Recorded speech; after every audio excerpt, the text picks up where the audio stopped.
மூசா அலைஹிஸ்ஸலாம் அவர்களுடைய காலத்தில் வாழ்ந்த இந்த ஃபிரௌன் மூசா அலைஹிஸ்ஸலாமுடைய தந்தையின் காலத்தில் வாழ்ந்தான், தந்தையினுடைய தந்தையின் காலத்தில் வாழ்ந்தான். ரொம்ப பெரிய வயசு அவனுக்கு, நீண்ட காலம் அவன் வாழ்ந்திருக்கிறான். ஒரு கட்டத்துல மூசா அலைஹிஸ்ஸலாம் கேக்குறாங்க, யா அல்லாஹ் இவனுடைய கொடுமை தாங்க முடியல, இவனை விட்டு வச்சிருக்கிறீ, அழிச்சிரு அப்படின்னு கேக்குறான்.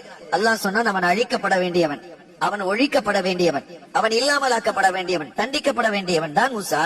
நீண்ட காலம் அவனுக்கு கொடுத்திருக்கிறேன், அவன் திருந்தல்ல, ஒரே ஒரு காரணத்திற்காக நான் அவனை விட்டு வச்சிருக்கிறேன். என்ன காரணம் ரப்பேன்னு மூசா அலைஹிஸ்ஸலாம் கேக்குறாங்க.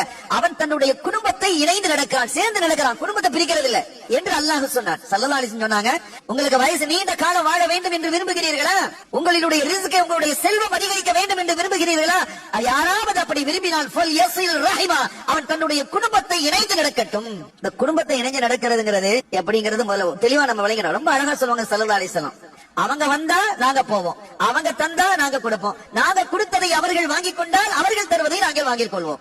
இது பிசினஸ் இல்லையா, இது ஒரு வியாபாரம், ஒன்ன கொடுத்து ஒன்ன வாங்குறது. எவ்வளவு அழகா சொல்றாங்க. அப்படி இருக்க கூடாது.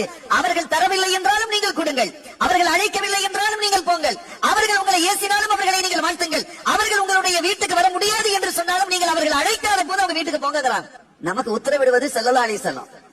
கேட்கணும், நம்முடைய பயணம் என்பது ஆகிரத்தை நோக்கி, சூனத்தை நோக்கி, ஜன்னத்தை நோக்கி இருக்கணும்.